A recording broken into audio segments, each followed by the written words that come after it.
देख रहे हैं इंडिया टाउन न्यूज, भारत की बात। नमस्कार, जय जोहार। आप देख रहे हैं इंडिया टाउन न्यूज और मैं हूं आपके साथ सुधीर मिश्रा। स्वागत है आपका हमारे खास बुलेटिन राजधानी सरकार धानी में, जहां हम आपको छत्तीसगढ़ की महत्वपूर्ण खबरों से रूबरू कराएंगे। तो चलिए बुलेटिन की शुरुआत करते हैं, लेकिन उससे पहले एक नजर आज की हेडलाइंस पर। छत्तीसगढ़ दौरे पर पहुंचे उपराष्ट्रपति सीपी राधाकृष्णन आज कई कार्यक्रमों में होंगे शामिल। महतारी वंदन योजना की 21वीं किस्त भी जारी करेंगे। बिलासपुर ट्रेन हादसे को लेकर रेल मंत्री ने ली जानकारी। मृतकों के परिजनों को 10 लाख रुपए देने का किया ऐलान। घायलों के लिए भी 50,000 रुपए की घोषणा।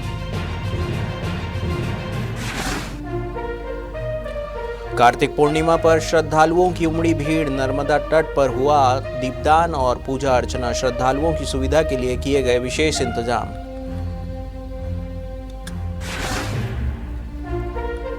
रेल हादसे के बाद बिलासपुर में राज्योत्सव का कार्यक्रम रद्द। वापस लौटे लोग। मृतक के परिजनों को मुआवजे का ऐलान।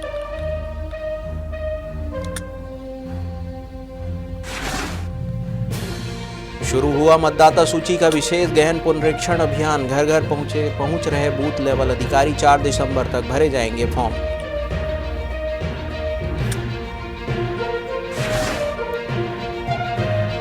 प्रधानमंत्री सूर्य घर योजना की धीमी प्रगति पर भड़के कलेक्टर। लापरवाही बरतने वाले विभाग के अफसरों का वेतन रोका गया। सोलर पैनल नहीं लगाने वाले वेंडरों पर एफआईआर के निर्देश।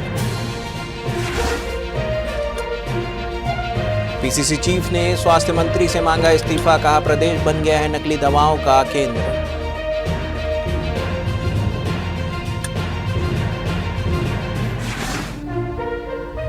धान खरीदी से पहले विरोध समिति कर्मचारी और कंप्यूटर ऑपरेटरों ने खोला मोर्चा। मांगों को लेकर अनिश्चितकालीन हड़ताल का ऐलान किया।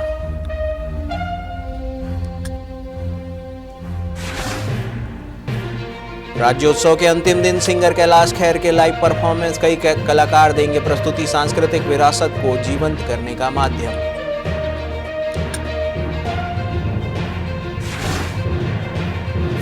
फर्जी हस्ताक्षरों और ब्लैंक चेक के खेल में फंसे कांग्रेस विधायक। हाईकोर्ट से जताई थी आस। हाईकोर्ट ने भी मुंह मोड़ लिया।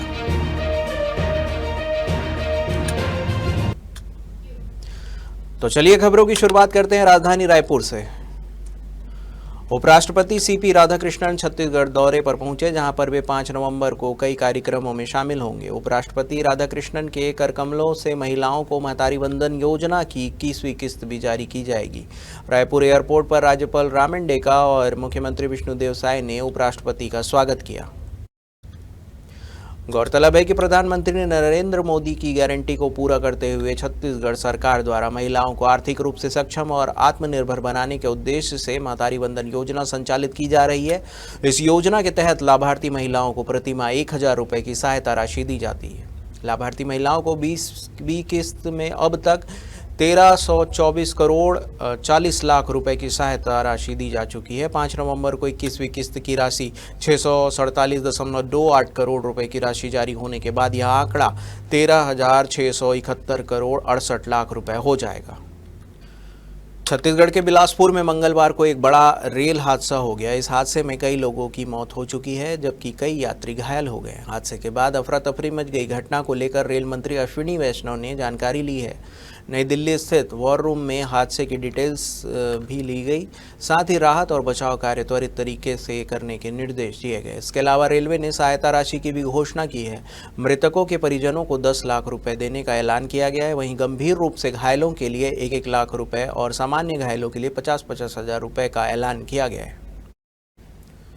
मिली जानकारी के अनुसार घटना लाल खदान के पास हुई है। बताया जा रहा है कि मेमू ट्रेन रायगढ़ से आ रही थी। इस दौरान लाल खदान के पास खड़ी मालगाड़ी से टकरा गई।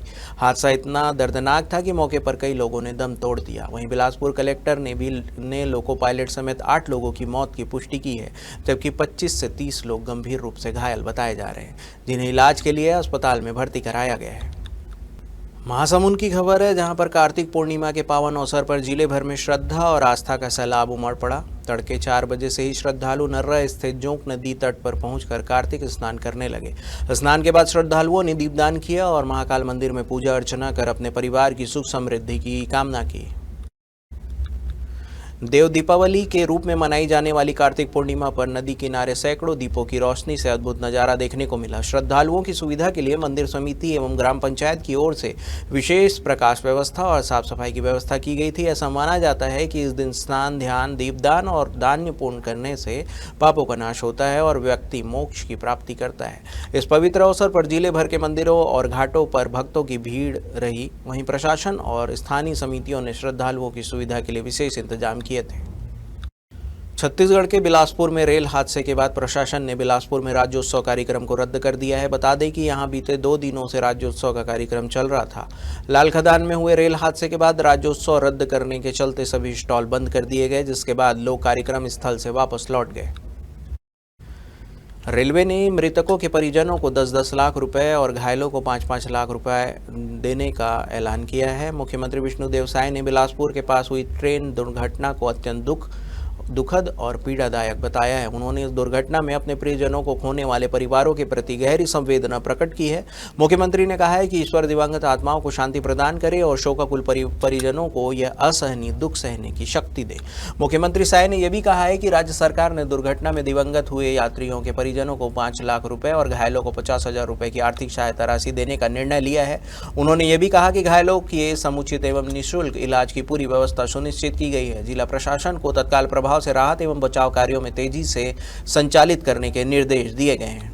छत्तीसगढ़ के सभी विधानसभा क्षेत्रों में मतदाता सूचियों का विशेष गहन पुनरीक्षण यानी कि SIR प्रारंभ हो गया। दिनांक 4/11/2025 को राज्य के सभी मतदान केंद्रों के बूथ लेवल अधिकारियों द्वारा घर घर जाकर गणना प्रपत्र वितरित किए जा रहे हैं। भारत निर्वाचन आयोग द्वारा SIR के तहत पुनरीक्षण के लिए अर्हता तिथि 1 जनवरी 2026 निर्धारित की गई है। इसके लिए 4 नवंबर 2025 से लेकर 4 दिसंबर 2025 तक गणना प्रपत्र भरे जाएंगे। आपको बता दें कि छत्तीसगढ़ के मुख्य निर्वाचन पदाधिकारी यशवंत कुमार ने राज्य के सभी पात्र नागरिकों से SIR में सक्रिय भागीदारी की अपील की है। उन्होंने सभी मतदाताओं से आग्रह किया है कि वे मतदाता सूची में अपने नाम का सत्यापन अवश्य कराएं। मतदाता सूची को अधिक सटीक, अद्यतन और त्रुटि रहित बनाने के लिए भारत निर्वाचन आयोग द्वारा विशेष पुनरीक्षण अभियान संचालित किए जा रहे हैं। वक्त हो चुका है एक छोटे से ब्रेक का। बने रहिए इंडिया टाउन न्यूज के साथ। कभी कभी चेहरे का छुपा दर्द दुनिया नहीं देख पाती है। दाग, मुहासे, छाइयाँ सब आपके आत्मविश्वास को कम कर देता है, पर अब नहीं, क्योंकि Rukhsana glow and fair face pack जो दे आपकी स्किन को वो प्यार जो सिर्फ प्रकृति दे सकती है। हर लेयर को साफ करे, हर दाग को करे हल्का और आपकी मुस्कान फिर से लौटाए। Because you deserve to glow naturally. Rukhsana herbal beauty product Amazon, Meesho और फ्लिपकार्ट में भी उपलब्ध।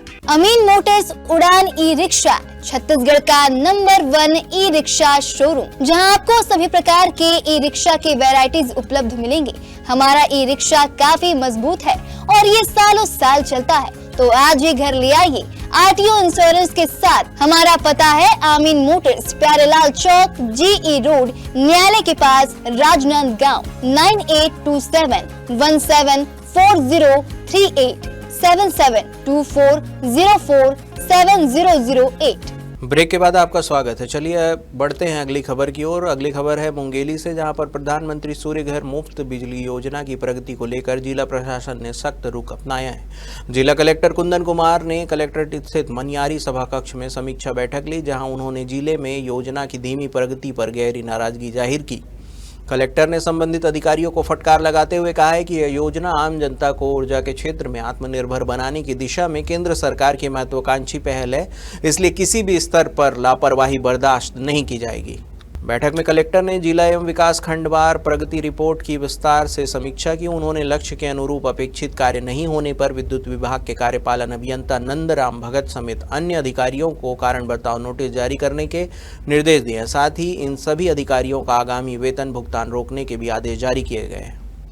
प्रदेश की स्वास्थ्य व्यवस्था को लेकर कांग्रेस ने सरकार पर हमला बोला है। कांग्रेस प्रदेश अध्यक्ष दीपक बैज ने कहा है कि सरकारी अस्पतालों में जांच और इलाज नहीं हो पा रहा है। नकली दवा का केंद्र प्रदेश बन गया है।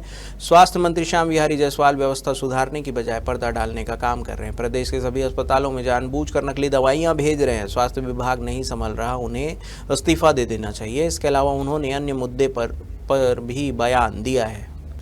उन्होंने बयान में कहा कि विशेष गहन पुनरीक्षण एसआईआर के सवालों का जवाब देने बीजेपी ने विधायक और पूर्व विधायकों को निर्देशित किया है। इस मामले में पीसीसी चीफ दीपक बैज ने कहा कि एसआईआर में चुनाव आयोग जवाब देगा। क्या बीजेपी चुनाव आयोग की प्रवक्ता है क्या? निष्पक्ष रूप से एसआईआर का काम चुनाव आयोग को करना चाहिए, किसी राजनीतिक दल का एजेंडा नहीं होना चाहिए। चुनाव आयोग को मामले में बीजेपी को नोटिस देना चाहिए। छत्तीसगढ़ में इस बार धान खरीदी 15 नवंबर से शुरू होने जा रही है। प्रशासन ने तैयारियों को अंतिम रूप देना शुरू कर दिया है, लेकिन इस बीच प्रदेश भर के सहकारी समिति कर्मचारी और कंप्यूटर ऑपरेटर ने सरकार के खिलाफ मोर्चा खोल दिया है। अपनी 4 सूत्री मांगों को लेकर संगठन ने अनिश्चितकालीन हड़ताल पर जाने का ऐलान कर दिया है।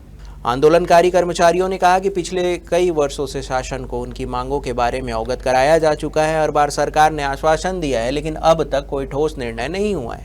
कर्मचारियों का कहना है कि उनकी मांगें केवल वेतन या लाभ की नहीं, बल्कि यह उनके भविष्य और आजीविका की सुरक्षा से जुड़ी हुई है।